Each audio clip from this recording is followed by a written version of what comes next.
Hello, my name is Matthew Richard, and I will be talking about vaccines today. You may be asking yourself, what are vaccines? Well, vaccines are dead, basically dead diseases that are put into a shot, and in return, the shot builds your immunity. Now, with the immunity comes antibodies. Antibodies are basically the body's natural defense system. With the antibodies, you're able to defend off diseases. This is why vaccines are good. It's one of the only things that is preventative medicine that we know. They actually work really well. About 99% of all people can have vaccines, and in return, we create a term called herd immunity. I will dive into this later. Thank you. Now, you may be asking yourself, why are vaccines good? Well, they're actually one of the only things in medicine that is truly 100% preventative. Like, you do this and you will not get it. It's the definition of preventative medicine. And they actually cost you under the ACA, American Affordable Care Act. But the repealing may have it, but insurance companies a lot of time like to cover it because it's preventative. Actually, we have completely eradicated smallpox, and we've almost completely eradicated polio. There's still some parts in Poland that have it. As you can see off on the right here, there is an image of showing diseases that we don't have vaccines, what the rate would be a death, and then on the right is with the vaccines, how many cases we've had, and you see significantly lower.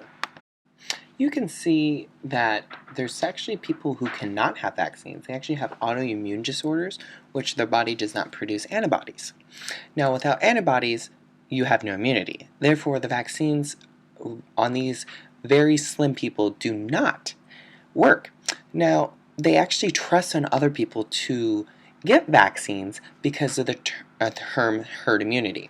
And it states about if 97% of the population is vaccinated, there's spot breakouts. It's kind of like in the United States right now. Now, if we get to 99%, there's basically no cases at all. And on the next slide, I'll show you some images explaining herd immunity a little bit more. You can see I have two images here. The one on the left shows a population that is unvaccinated on the top left. And then what happens is when there's a breakout, basically everybody in the population gets it.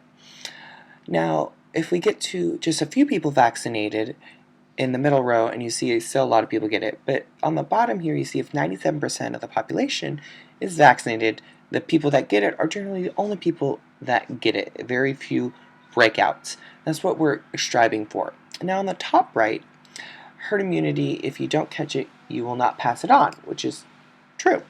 And here we actually see a picture of Netherlands here. You see in the dark blue on the right, those are areas that are below 97% vaccination rates. And you can see in the red on the same parts, correlation, there's been more breakouts. Now, a lot of those people may have autoimmune disorders and things like that, where they rely on people to get their vaccination.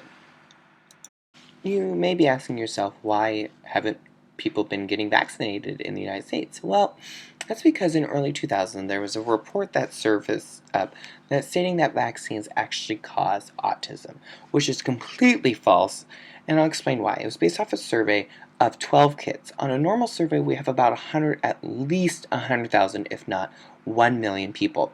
Now, all these kids' parents were wealthy, and they actually paid the doctor. All 12 kids actually had autism too.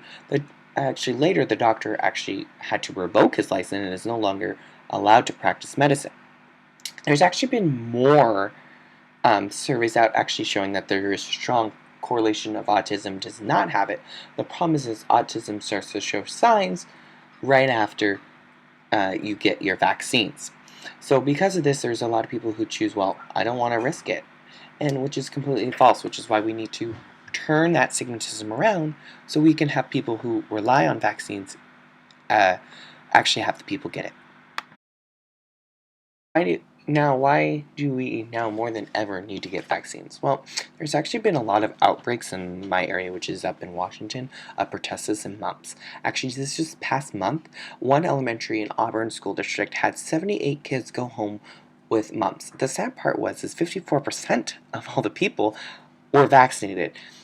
You can still get the outbreak with the vaccine, but if everybody gets the vaccine, then herd immunity kicks in.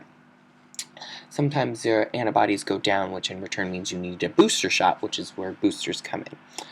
We need to stress people getting vaccination because it doesn't only help you from getting the disease, but it helps other people get it from the diseases. This is why more than ever, especially with how traveling we are, we need to vaccinate people.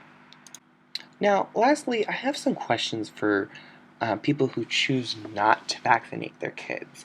And the first question is why don't you want to vaccinate the kids? Second question is why don't you want to help your family members that may not be able to get vaccines? Like a lot of time the elderly people cannot receive vaccine because their autoimmune disorders start to kick in.